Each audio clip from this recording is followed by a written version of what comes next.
Hello viewers, welcome to Postgraduate Diploma in Environmental and Occupational Health. Today we are going to discuss about the very first course, that is MEV 001, that is Introduction to Natural Environment.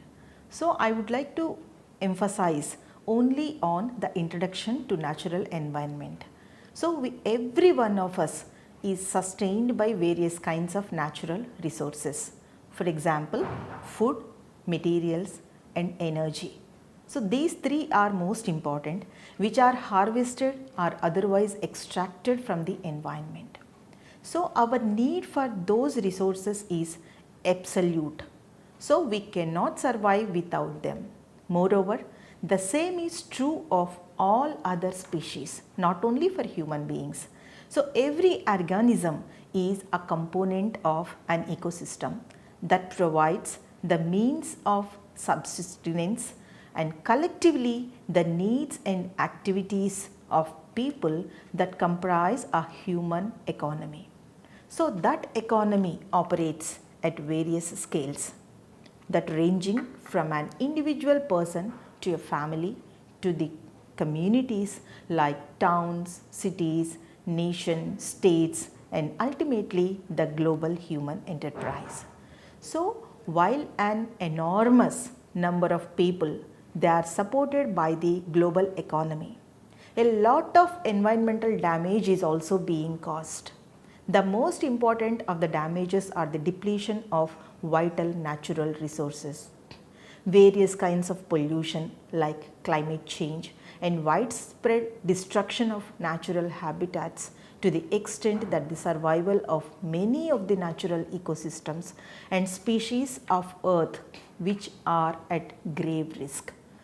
So these issues which are related to the environmental problems are extremely diverse in nature and they interact in many ways.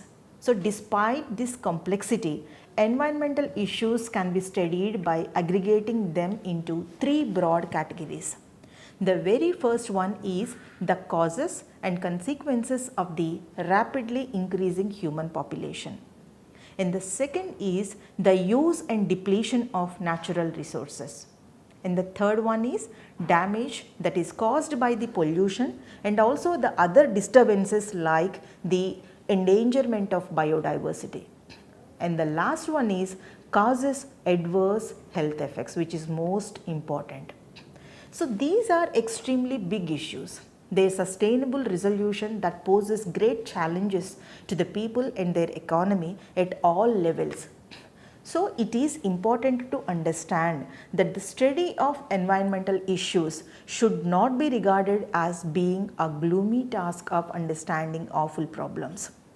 Rather, the major goal is to identify problems and also find practical ways to repair them and also prevent others from occurring.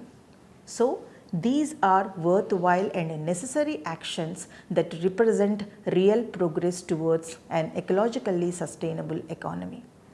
So, people who understand and work towards the resolution of environmental problems, they can achieve high levels of satisfaction with their contribution, which is something that helps to make life worth living. So first we have to understand that the linkage between people and the natural environment and also to understanding our environment. So the universe, which consists of billions of stars, probably an even large number of associated planets. So our earth is one particular planet that located within the ordinary solar system that consists of the sun, 8 planets and there are 3 dwarf planets and also additional orbiting bodies like asteroids and then comets.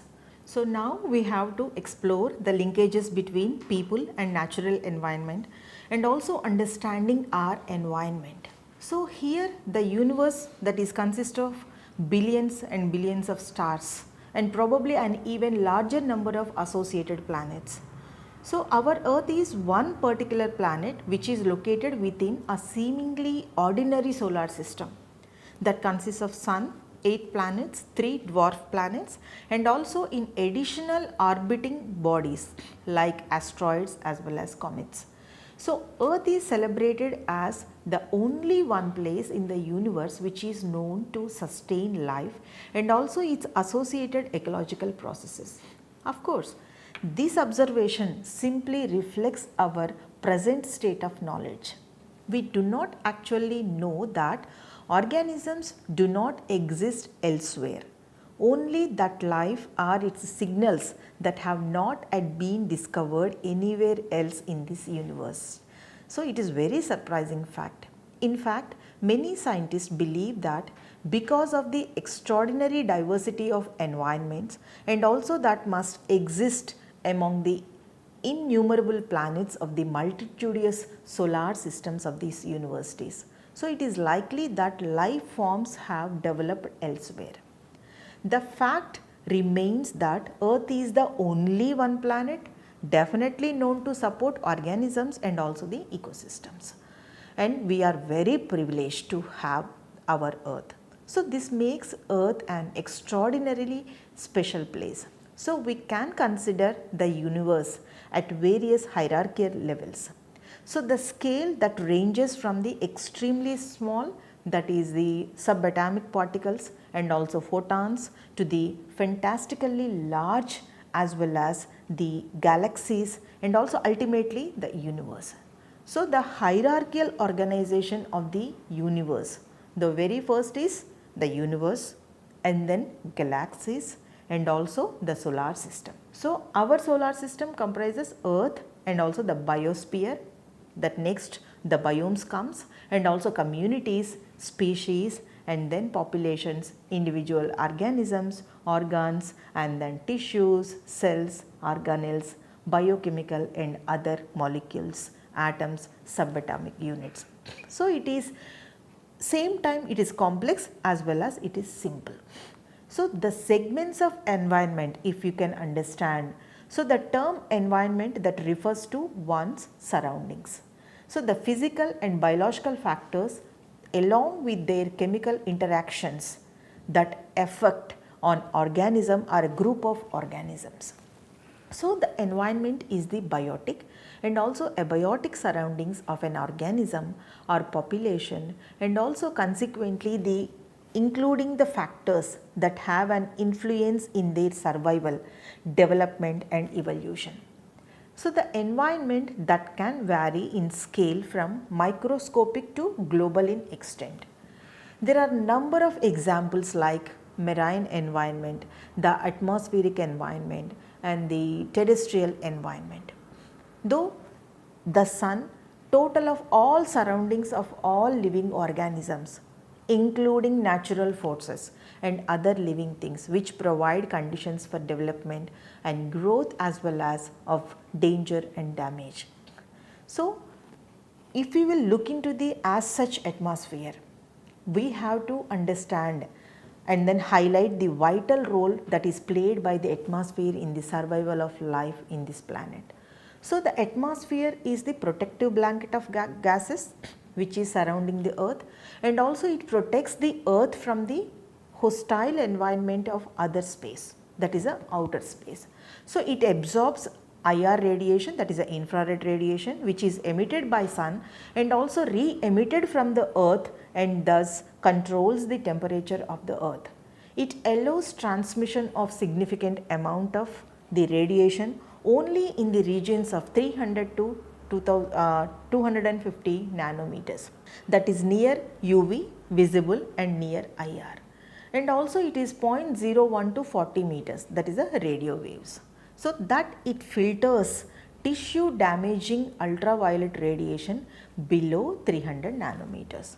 So, it acts as a source for carbon dioxide for these plants, that is a plant photosynthesis, and also oxygen for the respiration. It acts as a source for nitrogen fixing bacteria and ammonia producing plants. So, the atmosphere that transports water from ocean to land. So, the hydrosphere is a collective term that is given to all different forms of water, like all types of water resources like oceans, seas rivers, lakes, streams, reservoirs, glaciers and groundwaters. A hydrosphere is the total amount of water on a planet. So, the hydrosphere, that is also covered water that is on the surface of the planet, underground and also in the air. So, a planet's hydrosphere, that can be liquid, vapor or ice. So, all these comprises the hydrosphere. So, on earth, liquid water that exists on the surface in the form of oceans, lakes and rivers. It also exists below ground, so as a groundwater in wells and then aquifers. So, water vapor is also another component that is most visible as clouds as well as the fog.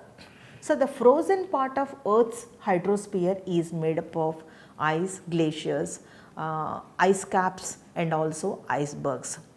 So, the frozen part of the hydrosphere has its own name, the cryosphere. So, water moves through the hydrosphere in a cycle.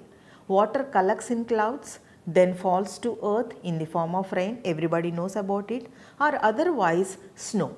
So, this water collects in rivers, lakes and oceans. Then in the natural phenomena, it evaporates into the atmosphere to start this cycle all over again. So, this is normally we can call it as a water cycle. So, the lithosphere, which is the solid outer part of the earth.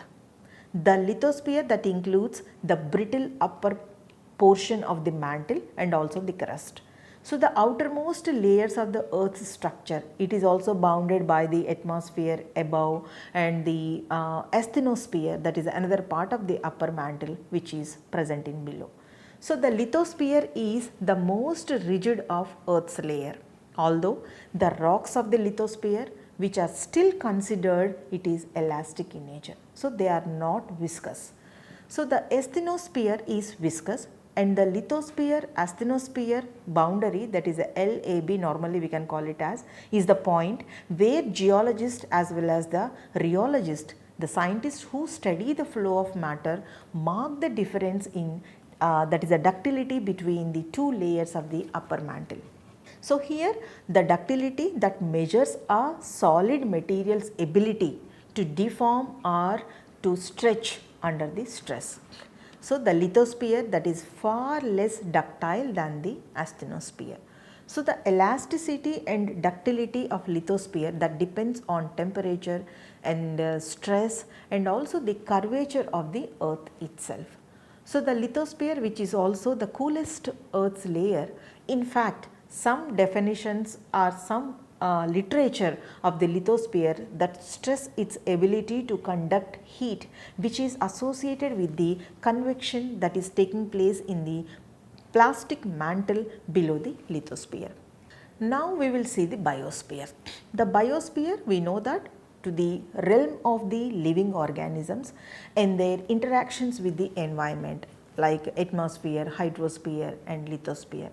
So, the biosphere is very large and also the complex, as it is divided into smaller units. Normally we can call them as ecosystems, that is plants, animals and microorganisms.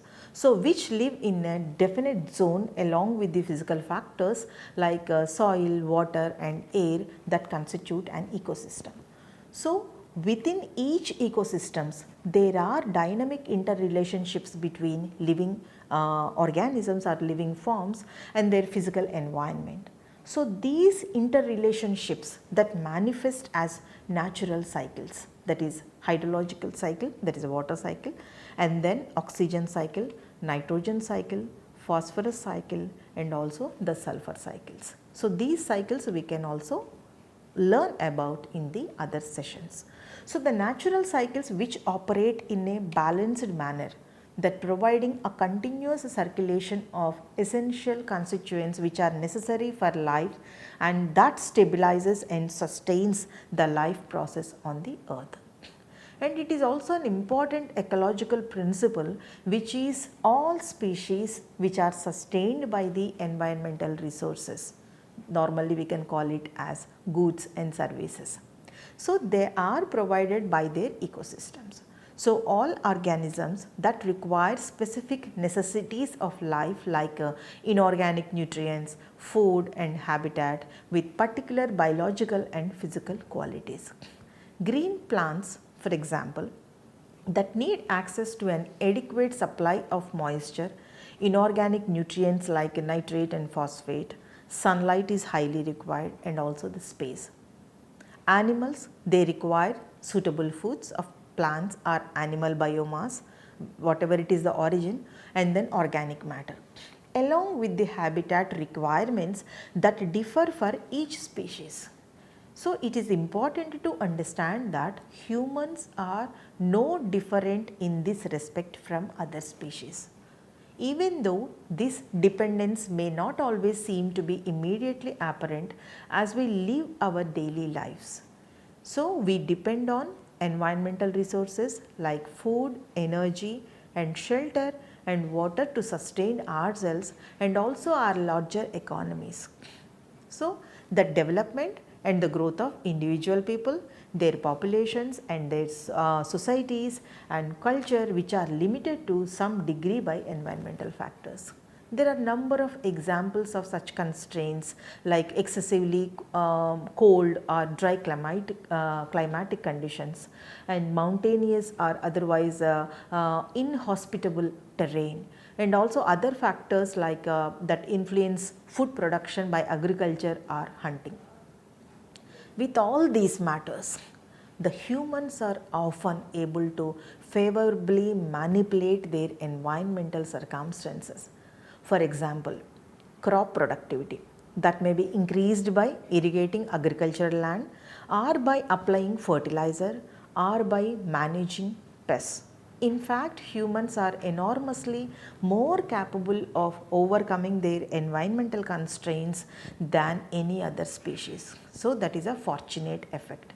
So, the diverse effects of human activities on environmental quality, they are vital issues and they will be examined in detail in the next sessions. So, we have to emphasize in this session the message that intense environmental stress which is associated with diverse human activities that has become the major factor that causes the ecological changes on earth. Many of the changes which are degrading the ability of the environment and also the ecosystems to sustain humans and their economies. If you will see the anthropogenic activities, that is human causing activities, there also causes the enormous damage to the natural ecosystem for their selfishness. That includes habitats and also needed to support most of the other species. And environmental impacts of humans in general sense, the cumulative impact of humans on the biosphere, which is the function of two major factors. The very first one is the size of population and the second one is the per capita, that means per person environmental impact. The human population that varies greatly among and also within the countries, as does the per capita impact, which depends on the kind and also the degree of economic development that has occurred. And then Paul Ehrlich, an American ecologist, he expressed simple relationship between these two things using an impact formula, that is I is equal to P multiplied by A multiplied by T, where I is the total environmental impact of the human population, where P is the population size and A is an estimate of per capita affluence in terms of resource use, and T is the degree of technological development of the economy on per capita basis. So, this is most important to understand, and the calculations which are based in this simple PAT formula that shows that affluent technological societies that have a much larger per capita environmental impact than do the poorer ones. So, by looking at two simple indicators of the environmental impact of both individual people and also the natural that is the national economies, that is the size of the human population, the very first one, and also the use of energy, and the third one is the gross domestic product. The use of energy is a helpful environmental indicator because power is 100% is required to carry out virtually all activities in a modern society, like driving vehicles, heating or cooling buildings, and manufacturing industrial products, and also the running computers. So, GDP that represents all of the economic activities in a country, each of which that results in some degree of environmental impact. So, one of the major influences on the environmental impact of any human population is the number of people, that is a population size. And just I would like to give a brief awareness about the ramifications of the Anthropocene and on the natural environment. So, there are three categories are there in the ramifications. The first one is the human dimensions of the global environmental change, and the second one is the carrying capacity, and the third one is the loss of ecosystem services. Dear students, so we have to understand to the remaining courses of this postgraduate diploma in environmental and occupational health. So, this is the introduction to the environmental health. So, we have to understand the human dimensions of the global environmental change for our survival, and also for the carrying capacity of the general environment, and how much anthropogenic activities that causes the loss of ecosystem services. So, with this introduction I would like to conclude, and in the next session we will look into the other areas of the environmental health. Thank you.